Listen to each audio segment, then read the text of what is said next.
Angka kepuasan yang tinggi, kedengarannya bagus banget kan?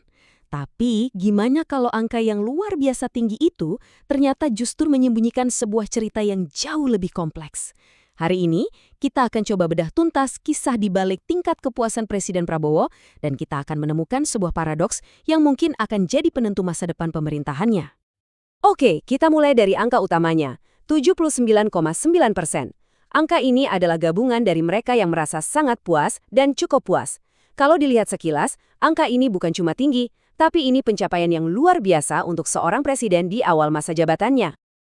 Dan memang, ini bukan angka biasa. Kalau kita bandingkan nih sama presiden-presiden sebelumnya, SBY atau Jokowi, angka ini jauh melampaui capaian mereka di titik yang sama dalam pemerintahan. Ini menunjukkan awal yang kelihatannya kuat banget. Tapi seperti yang akan kita lihat, di balik angka yang solid ini, ceritanya ternyata jauh lebih rumit. Nah, disinilah kita mulai mengupas lapis pertamanya. Dari hampir 80% yang puas tadi, ternyata hanya 13% yang bilang sangat puas. Artinya apa? Artinya, fondasi dukungan yang paling solid, yang paling yakin dan tanpa keraguan, ternyata nggak sebesar yang kita bayangkan. Mayoritas besar masih ada di zona cukup puas. Ini kan jadi pertanyaan besar ya. Angkanya tinggi banget, tapi kok inti pendukungnya nggak sekuat itu? Dan yang lebih penting, siapa sebenarnya mereka ini? Siapa orang-orang di balik angka 79,9% itu? Oke, bagian pertama, anatomi pendukung. Yuk kita kenalan lebih dalam siapa saja yang berada di balik angka kepuasan yang tinggi ini. Pilar utamanya ternyata adalah Gen Z. Pola ini konsisten banget sama hasil Pilpres 2024, di mana kita tahu 71% pemilik Gen Z memilih Prabowo. Jadi kelihatannya, loyalitas generasi ini masih terus berlanjut dengan sangat kuat. Dukungan juga terlihat lebih tebal di area pedesaan, selisihnya sekitar 5% dibandingkan perkotaan. Dan kalau kita lihat dari tingkat pendidikan, kepuasan cenderung lebih tinggi di kalangan mereka yang lulusan SD dan SMP. Kalau dari segi etnis, dukungan yang sangat tinggi itu datang dari kelompok etnis Jawa dan Madura. Sementara itu, kelompok lain seperti Minang dan Betawi, tingkat kepuasannya sedikit lebih rendah, meskipun angkanya ya masih di atas 50%. Jadi mayoritas tetap merasa puas. Perbedaan ini jadi makin tajam waktu kita lihat data per wilayah. Coba deh lihat Jakarta, angkanya cuma 53%. Jomplang banget kan kalau dibandingkan dengan kantong-kantong suara besar seperti Sumatera, Jawa Tengah, dan Jawa Timur yang semuanya di atas 70%. Jelas, ada sentimen yang sangat berbeda di ibu kota. Oke, bagian kedua, mengapa mereka puas? Kita udah tahu siapa pendukungnya, sekarang mari kita cari tahu alasan di baliknya. Dua alasan teratas yang muncul ini terus terang cukup mengejutkan, karena keduanya tergolong baru. Yang pertama adalah memberantas korupsi, dan yang kedua, sering memberi bantuan kepada rakyat. Kedua sentimen ini baru benar-benar menguat sejak akhir tahun 2025. Setelah itu baru diikuti alasan lain seperti program kerja dan kinerja yang dianggap bagus.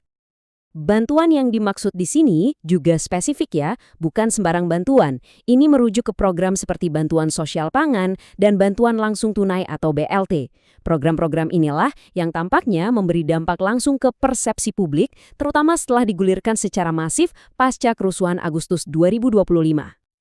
Jadi, poin krusialnya adalah telah terjadi pergeseran alasan kenapa publik merasa puas. Kalau sebelumnya mungkin persepsi soal ketegasan yang dominan, sekarang isu pemberantasan korupsi dan pemberian bantuanlah yang menjadi yang utama di benak para pendukungnya. Lanjut ke bagian ketiga, sisi lainnya.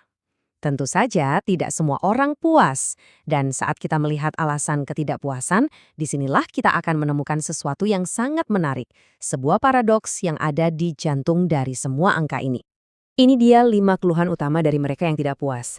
Ada soal sulit mencari pekerjaan, ekonomi yang dirasa memburuk, program belum berjalan maksimal, belum ada bukti kerja nyata, dan yang paling utama, coba perhatikan nomor 1, bantuan dianggap tidak tepat sasaran atau tidak merata. Nah, disinilah paradoksnya kelihatan jelas banget.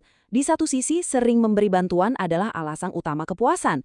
Tapi di sisi lain, bantuan yang tidak tepat sasaran justru jadi alasan utama ketidakpuasan. Satu kebijakan yang sama menjadi sumber pujian sekaligus kritik paling tajam. Ini menegaskan satu hal penting.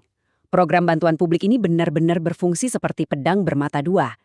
ia mampu mendongkrak kepuasan secara signifikan, tapi pada saat yang bersamaan, implementasinya menjadi sumber kritik paling tajam bagi pemerintah. Oke, kita masuk ke kesimpulan. Jadi, apa artinya semua ini? Jelas, cerita di balik angka 79,9% ini jauh lebih dalam dan kompleks daripada yang terlihat di permukaan. Mari kita rangkum cepat perjalanannya. Semua berawal dari angka kepuasan yang sangat tinggi, bahkan secara historis. Tapi, waktu kita gali lebih dalam, basis pendukung yang sangat puas ternyata masih kecil. Lalu kita menemukan bahwa salah satu pendorong utama kepuasan adalah program bantuan publik. Ironisnya, pendorong utama ketidakpuasan juga datang dari program bantuan yang sama, yang dianggap tidak merata. Ini meninggalkan kita dengan sebuah pemikiran yang penting. Ketika fondasi kepuasan publik dibangun di atas sebuah kebijakan yang memecah belah, yang di satu sisi menyenangkan sebagian orang, tapi di sisi lain mengecewakan sebagian lainnya, maka fondasi itu menjadi sangat rumit dan berpotensi rapuh. Dan ini membawa kita pada pertanyaan penutup yang krusial untuk masa depan. Apakah tingkat kepuasan setinggi ini, yang sangat bergantung pada pedang bermata dua bernama bantuan publik, bisa dipertahankan secara berkelanjutan dalam jangka panjang? Ini adalah tantangan yang akan menentukan lintasan kepresidenan ini ke depannya.